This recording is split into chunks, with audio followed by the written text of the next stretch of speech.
Chapter 3. Where is Mrs. Hirsch? The days of September passed, one after the other, much the same.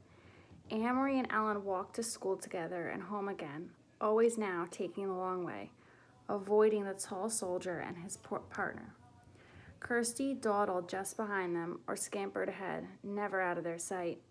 The two mothers still had their coffee together in the afternoons.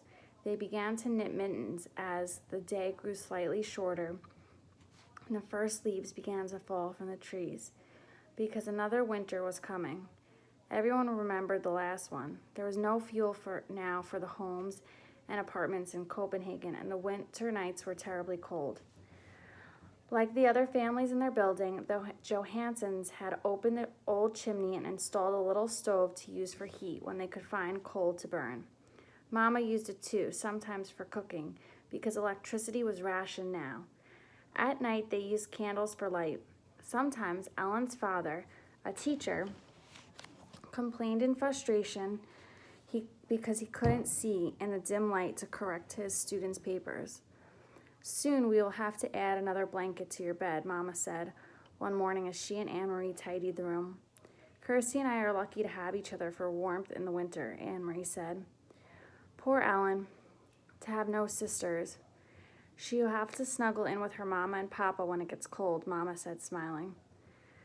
"I remember when Kirsty slept between you and Papa. She was supposed to stay in her crib, but in the middle of the night she would climb out and get in with you," Anne-Marie said, smoothing the pillows on the bed, when she hesitated and glanced at her mother, fearful that she had said the wrong thing, the thing that would bring back the pain look to her mother's face.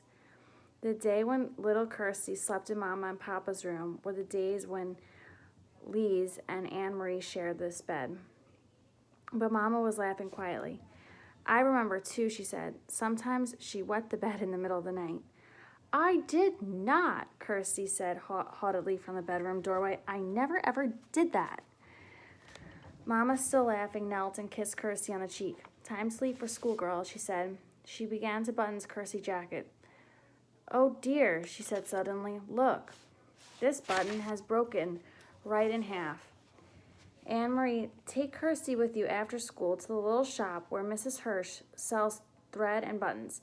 See if you could buy just one to match the others on her jacket. I'll give you some kroner. It shouldn't cost very much."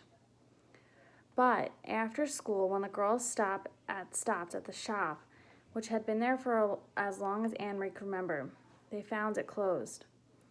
There was a new padlock on the door and a sign, but the sign was in German. They couldn't read the words. "I wonder if Mrs. Hirsch is sick," Anne-Marie said as they walked away. "I saw her Saturday," Ellen said. "She was with her husband and their son. They all looked just fine. Or at least the parents looked just fine. The son always looks like a horror." She giggled. Anne-Marie made a face. The Hirsch family lived in the neighborhood, so they had seen the boy Samuel often. He was a tall teenager with thick glasses, stooped shoulders, and unruly hair.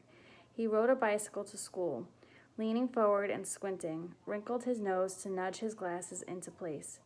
His bicycle had wooden wheels, now that rubber tires weren't available, and it creaked and clattered on the street. "I think the Hirsches all went on vacation to the seashore," Kirsty announced. "And I suppose they took a big basket of pink frosted cupcakes with them," Anne-Marie said sarcastically to her sisters. "Yeah, I suppose they did," Kirsty replied. Anne-Marie and Ellen exchanged looks that meant, "Kirsty is so dumb." No one in Copenhagen had taken a vacation at the seashore since the war began, and there were no pink frosted cupcakes. There hadn't been for months. Still, Anne-Marie thought, looking back at the shop before they turned the corner, where was Mrs. Hirsch? The Hirsch family had gone somewhere. Why else would they close the shop? Mama was troubled when she heard the news. "Are you sure?" she asked several times. "We can find another button somewhere," Anne-Marie reassured her. "Or we could take one from the bottom of the jacket and move it up. It won't show very much." But it didn't seem to be the jacket that worried Mama. "Are you sure the sign was in German?" she asked. "Maybe you didn't look carefully." "Mama, it had a swastika on it." Her mother turned away with a distracted look. Anne-Marie, watch your sisters for a few minutes and begin to peel the potatoes for dinner. I'll be right back. Where are you going? Anne-Marie asked her as her mother started for the door. I want to talk to Mrs. Rosen. Puzzled, Anne-Marie watched her mother leave the apartment. She went to the kitchen and opened the door to the cupboard where the potatoes were kept. Every night it seemed they had potatoes for dinner and very little else. Anne-Marie was almost asleep when there was a light knock on the bedroom door. Candlelight appeared at the doorway as the door opened, and her mother stepped in. Are you asleep, Anne-Marie? No, why? Is something wrong? Nothing's wrong, but I'd like you to get up and come out to the living room. Peter's here. Papa and I want to talk to you. Anne-Marie jumped out of bed and Kirsty grunted in her sleep. Peter! She hadn't seen him in a long time. There was something frightening about his being here at night. Copenhagen had a curfew, and no citizens were allowed out after 8 o'clock. It was very dangerous, she knew, for Peter to visit at this time, but she was delighted that he was here. Though his visits were always hurried, they almost seemed secret somehow in a way that she couldn't put her finger on it. Still, it was a treat to see Peter. It brought back memories of happier times, and her parents loved Peter too. They said he was like a son. Barefoot, she ran to the living room and into Peter's arms. He grinned, kissed her cheek, and ruffled her long hair. You've grown taller since I saw you last, he told her. You're all legs. Anne-Marie laughed. I won the girls' foot race last Friday at school, she told him proudly. Where have you been? We missed you. My work takes me all over, Peter explained. Look, I brought you something. One for Kirsty, too. He reached into his pocket and handed her 2 seashells. Anne-Marie put the smaller one on the table to save it for her sister. She held the other in her hands, turning it in the light, looking at the ridged, pearly surface. It was so like Peter to bring just the right gift. For your Papa and Mama, I brought something more practical. 2 bottles of beer. Mama and Papa smiled and raised their glasses. Papa took a sip and whipped the foam from his upper lip. Then his face became more serious. Anne-Marie, he said, Peter tells us that the Germans have issued orders closing many stores run by the Jews. Jews, Anne-Marie repeated. Is Miss Hirsch Jewish? Is that why the button shop was closed? Why have they done that? Peter leaned forward. It is their way of tormenting. For some reason they want to torment Jewish people. It has happened in the other countries. They have taken their time here, have let us relax a little bit, but now it seems to be starting. But why the button shop? What harm is a button shop? Mrs. Hirsch is such a nice lady. Even Samuel, he's a dope, but he would never harm anyone. How could he? He can't even see with his thick glasses. Then Anne-Marie thought of something else.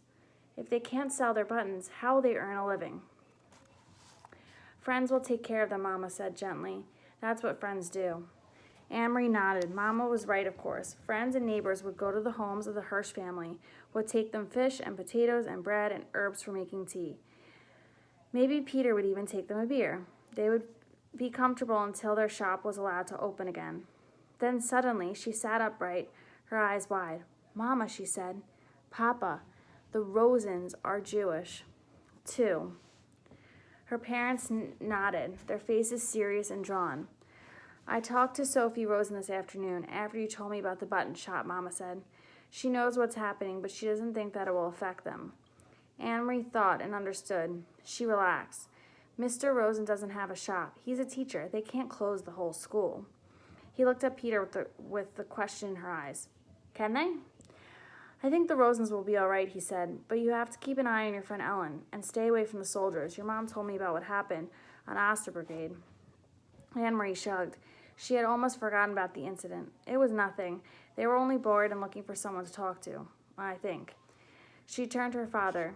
Do you remember what you heard the boy say to the soldier? That all Denmark would be the king's bodyguard? Her father smiled. I have never forgotten it, he said. Well, Anne-Marie said slowly, now I think that all of Denmark must be bodyguard for Jews as well. So we shall be, Papa replied. Peter stood. I must go, he said, and you, Longlegs, it's way past your bedtime now. He hugged Anne-Marie again, later once more in her bed besides the warm cocoon of her sister. Anne-Marie remembered how her father had said 3 years before that he would die to protect the king, that her mother would too, and Anne Marie, 7 years old, had announced proudly that she also would. Now that she was 10, with long legs and no more silly dreams of pink frosted cupcakes, and now she and all the Danes were to be bodyguards for Ellen and Ellen's parents and all of the Denmark's Jews.